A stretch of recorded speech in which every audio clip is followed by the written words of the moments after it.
કચ્છ અને ગુજરાતની રસપ્રદ ઘટનાઓને સમાચાર જાણવા અમારી ચેનલને લાઇક, શેર અને સબસ્ક્રાઇબ કરો. રેલાય છે જ્યાં કુદરતની હેલી એ જ આપણી વેટલેન્ડની શૈલી. જળ તો જીવન છે અને વેટલેન્ડ છે તો પૃથ્વીનું સંતુલન છે. દર વર્ષે 2 ફેબ્રુઆરીના રોજ સમગ્ર વિશ્વમાં વિશ્વ વેટલેન્ડ દિવસની ઉજવણી કરવામાં આવે છે. વેટલેન્ડ્સ એટલે કે જળ પ્લવાવિત વિસ્તારો પૃથ્વીની ઇકોસિસ્ટમનો એક અનિવાર્ય હિસ્સો છે, જે જૈવ વિવિધતા જાળવવામાં અને પર્યાવરણના સંતુલનમાં પાયાની ભૂમિકા ભજવે છે. આ દિવસની ઉજવણીનો મુખ્ય હેતુ જળાશયો, નદીઓ, કાદવ કીચડવાળા વિસ્તારો અને દરિયાકાંઠાના ભાગોના સંરક્ષણ માટે જાગૃતિ લાવવાનો છે.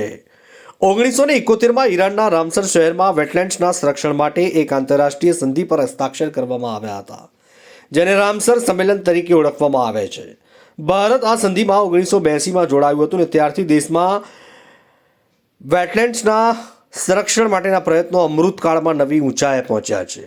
સમગ્ર વિશ્વ જ્યારે વિશ્વ વેટલેન્ડ દિવસની ઉજવણી કરી રહ્યું છે, ત્યારે ભારત પર્યાવરણના જતન અને વિકાસના સંતુલિત મોડેલ તરીકે વૈશ્વિક ફલક પર ઉભરી રહ્યું છે. વેટલેન્ડ્સ, જેને આપણે જળપ્લાવિત વિસ્તારો કહીએ છીએ, તે માત્ર પાણીના સંગ્રહસ્થાનો નથી, પરંતુ તે પૃથ્વીના જૈવિક પ્રક્રિયાનું હૃદય છે.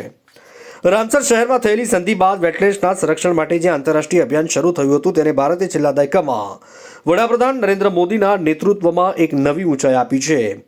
ભારતની આ વિકાસ યાત્રા હવે પ્રકૃતિના સંરક્ષણ સાથે અતૂટ રીતે જોડાઈ છે. ભારતની રામસર સાઇટ્સની ઐતિહાસિક સિદ્ધિઓની વાત કરીએ તો વડાપ્રધાન નરેન્દ્ર મોદીના નેતૃત્વમાં ભારતમાં રામસર સાઇટની સંખ્યા સતત વધી રહી છે. ભારતની રામસર સાઇટની સંખ્યામાં થયેલો અભૂતપૂર્વ વધારો એ સરકારની પર્યાવરણીય કટિબદ્ધતાનો જ્વલંત પુરાવો છે. જાન્યુઆરી 2026 સુધીની વિગતો મુજબ તાજેતરમાં ગુજરાતના કચ્છના છારી દંડ અને ઉત્તર પ્રદેશના પટના પક્ષી અભયારણ્યનો રામસર સાઇટનો સમાવેશ કરાયો છે. ભારત હવે કુલ 98 રામસર સાઇટ્સ ધરાવે છે, જે દક્ષિણ એશિયાના કોઈપણ દેશની સરખામણીએ સૌથી વધુ છે. આ સાઇટ્સ અંદાજે 13.84 લાખ હેક્ટર વિસ્તારને આવરી લે છે.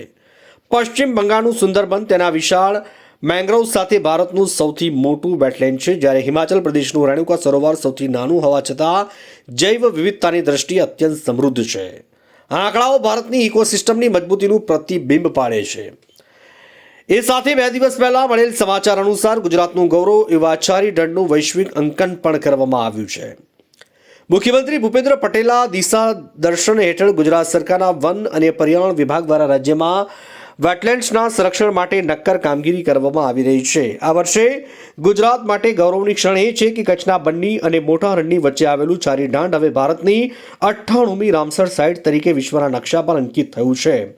છારી દંડ એટલે ખારાશવાળું સરોવર, જે ચોમાસા દરમિયાન હજારો એકર વિસ્તારમાં ફેલાઈ જાય છે. આ વિસ્તારની વિશેષતા એ છે કે અત્યંત લુપ્તપ્રાય વનસ્પતિઓ જેવી કે ગુગળ અને કડાયોનું આશ્રય સ્થાન છે. કચ્છ સ્થિત છારી દંડની જૈવ વિવિધતા અને સ્થાનિક રક્ષકો માટેની વાત કરીએ તો અહીં દર વર્ષે શિયાળામાં 30,000થી વધુ કોમન ક્રેન કુંજ પક્ષીઓ મધ્ય એશિયાથી હજારો માઇલનું અંતર કાપીને આવે છે. આ ઉપરાંત ગંભીર રીતે લુપ્ત થતી પ્રજાતિ સોશિયલ બેગ બલ, લેપવિંગ અને કોમન પોચાડ જેવા પક્ષીઓ માટે આ સુરક્ષિત આવાસ છે. આ વેટલેન્ડની જૈવ વિવિધતા એટલી સમૃદ્ધ છે કે તે સાઉદી અરેબિયા અન્ય દેશોના પક્ષીઓ પણ આકર્ષણ છે, જે સેન્ટ્રલ એશિયન ફ્લાયવેમાં ભારતની ભૂમિકાને સુનિશ્ચિત કરે છે. કચ્છના બંને વિસ્તારના માલધારીઓ પેઢીઓથી છારી દંડના રક્ષક રહ્યા છે. તેમનું પશુપાલન અને કુદરતી સાથેનું સહઅસ્તિત્વ સાથે આ વેટલેન્ડ્સને જીવંત રાખે છે.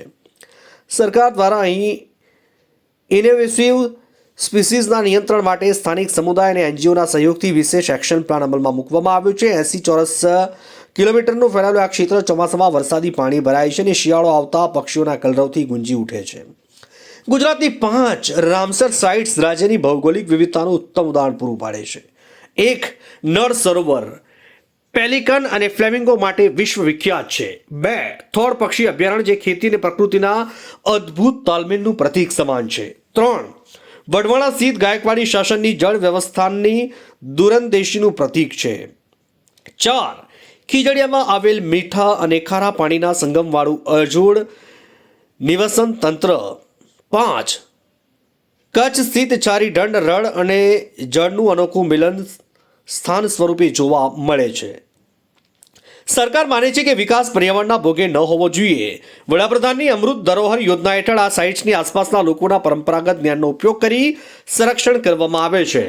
આ તમામ સ્થળોએ ડ્રોન સર્વેલન્સ, સેટેલાઇટ મેપિંગ અને આક્રમક વનસ્પતિઓના નિયંત્રણ માટે સરકાર દ્વારા સઘન એક્શન પ્લાન અમલમાં મૂકવામાં આવ્યો છે. જે અનુસંધાને વિશ્વ વેટલેન્ડ દિવસની ઉજવણીના ભાગરૂપે કચ્છના પૂર્વ અને પશ્ચિમ વન વિભાગ દ્વારા વિશેષ કાર્યક્રમ યોજવામાં આવ્યો હતો, જેમાં કચ્છ જિલ્લાના વન વિભાગના અધિકારીઓ અને કર્મચારીગણ સાથે પર્યાવરણને લગતા નિષ્ણાતો, વિવિધ સંસ્થાઓ સાથે માહિતીની આપલે તથા છારી દંડ જેવા વિસ્તારને વધુમાં વધુ સારી રીતે સાચવણી સાથે સલામતી રાખવાના પ્રયત્નો અને કાર્યો પર ભાર મૂકવામાં આવ્યો હતો.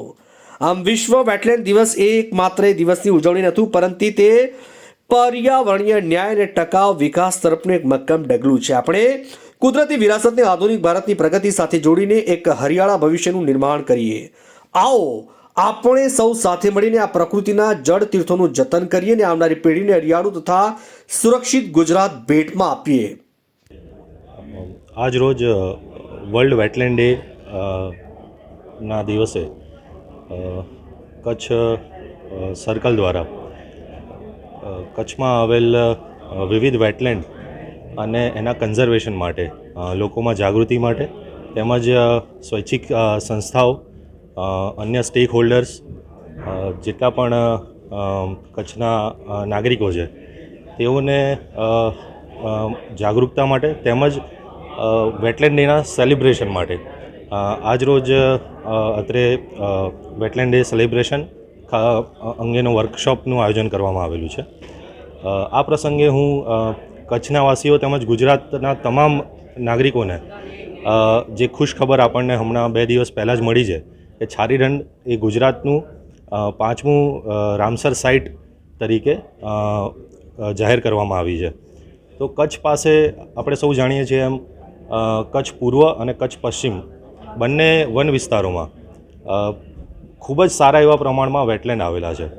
આપણી પાસે ફ્લેમિંગો સિટી કચ્છ પૂર્વ વિભાગમાં, તેમજ એ સાથે સાથે રોડ ટુ હેવન અને અન્ય રણના વિસ્તારો, બન્નીના વિસ્તારો, સુકુર લેક, આ બધા એટલા પ્રિસ્ટાઇન વેટલેન્ડ છે કે જે દરેક એક લેક અને એક જે અહીંયા લોકલ ઢંઢના નામે જે પ્રચલિત વિસ્તારો છે એ તમામ રામસર સાઇટનો દરજ્જો પામી શકે તેવું પોટેન્શિયલ તેમાં રહેલું છે.